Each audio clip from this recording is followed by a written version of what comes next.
All right, let's get started. Today we're talking about trigonometric functions and right triangles with a little bit of problem solving. Now I have my tools already, which is really important when we're doing math. Mathematicians have lots of tools, not just cognitive ones, but physical ones, artifacts that we can play with. I especially like this right triangle. This is our topic for the day. We're going to be examining relationships in right triangles, specifically relationships among angles and sides. And we're going to be drawing on our knowledge of the common trigonometric functions that we've already defined.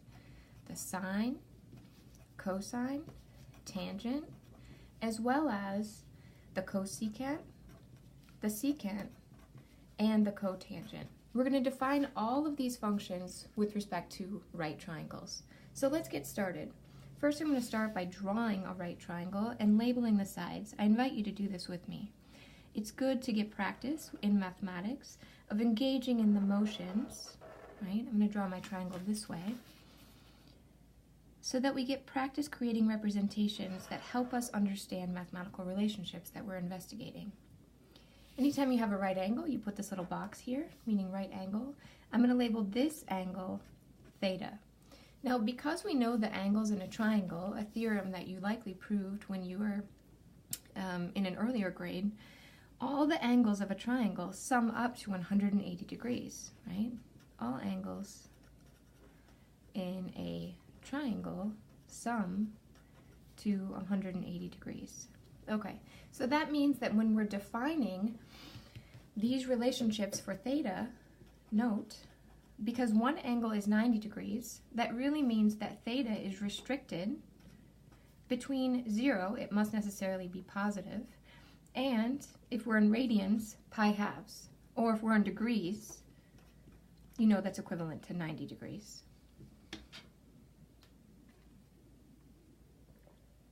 So, let's label the sides of this triangle and get started. We're always referring with respect to the angle in question. So this is the opposite side. So we're going to call this opposite. This is the hypotenuse because it's opposite the right angle.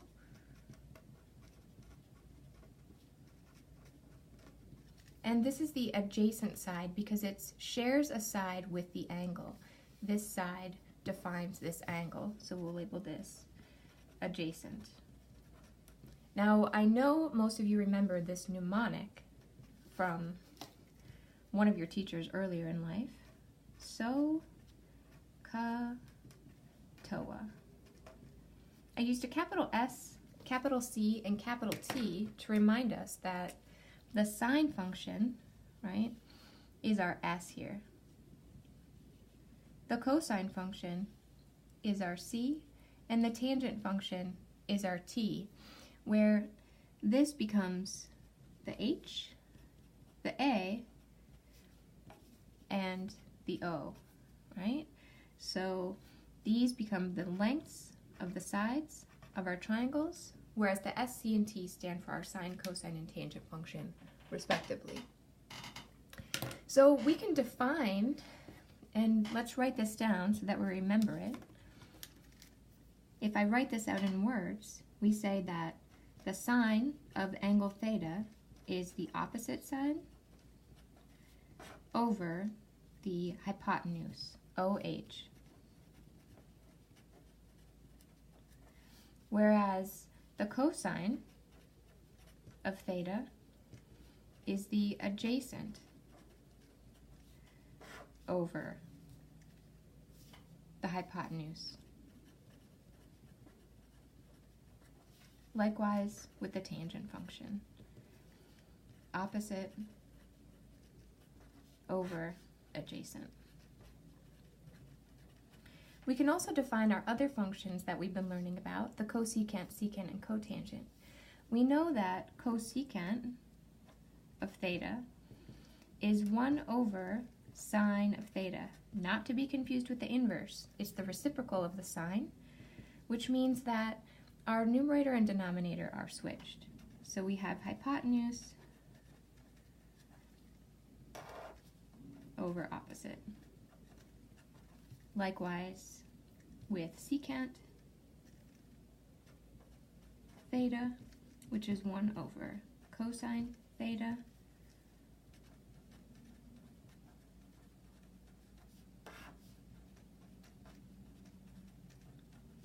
And finally, cotangent.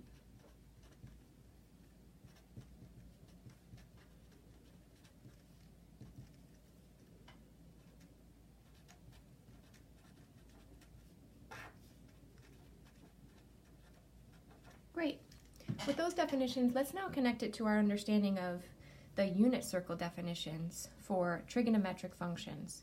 So all of these are definitions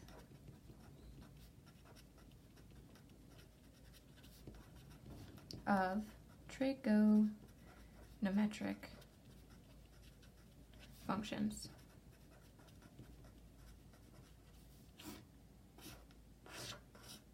All right, in a right triangle.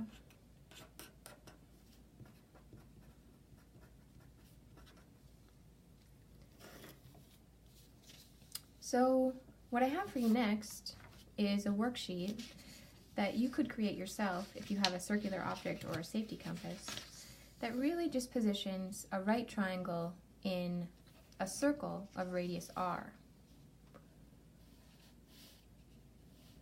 So I'd like you to attempt this first. Definitions of sine, cosine, and tangent for that angle theta. Remember, mathematics is an active process, and only by engaging in the thinking and writing yourself will you learn. So as you likely noted, sine of theta, right? We can identify this point, the ordered pairs of this point. Remember, the radius of this circle is r, so it's not a unit circle unless r is 1. Radius, length is r, okay? So that means that this ordered pair, those coordinates, are r cosine theta and r sine theta. All right, so here again, because we have something from the center of a circle to the edge of the circle, this again is my radius, which means that this vertical distance is my r sine theta, and the horizontal distance is my r cosine theta. So relating that, right, to our right triangle definitions, we know that sine of theta is equal to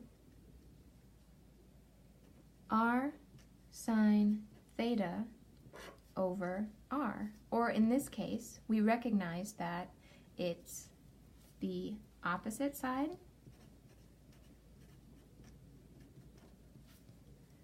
over the hypotenuse.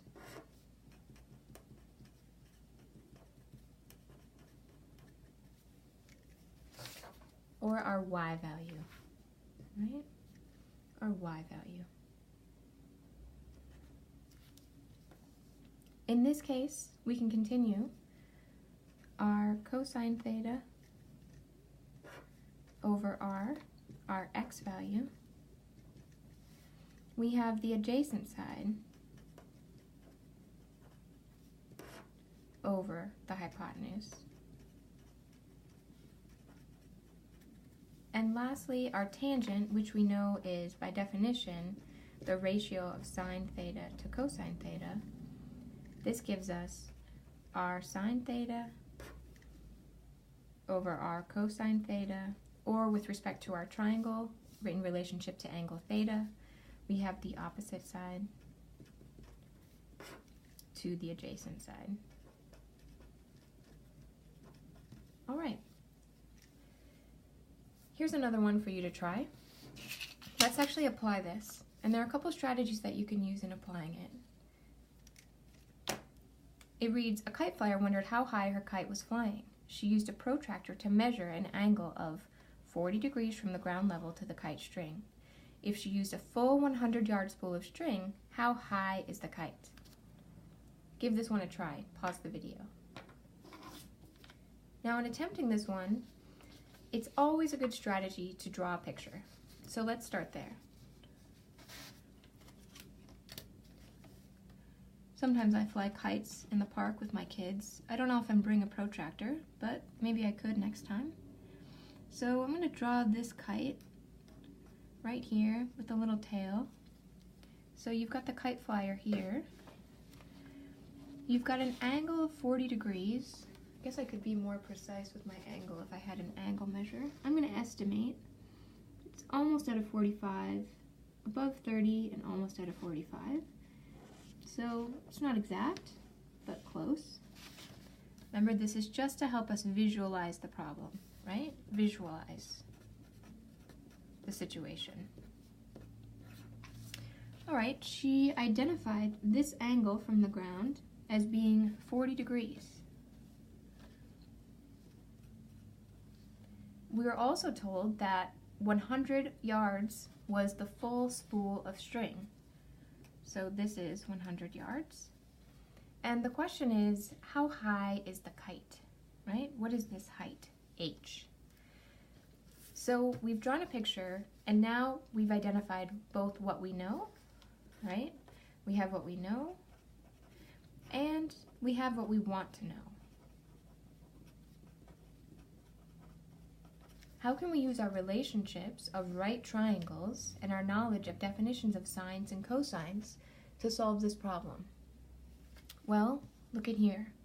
I have an opposite length, and I have a hypotenuse, and I also have this x value. I don't know what this value is, so I could really use either of these. I could even use Pythagorean theorem. But in this case, let's take our opposite over hypotenuse. So let's take the sine of 40 degrees, which is h over 100. Then I can solve for h by computing 100 times sine of 40 degrees. With my calculator, mode, check that I'm in degree mode, and I can compute 100 times sine 40 degrees. 64, I'm going to use the approximate symbol, 64.3 yards is the height of her string. I can label my diagram. Now it's your turn to try some problem-solving activities using trigonometric functions and triangles. Good luck!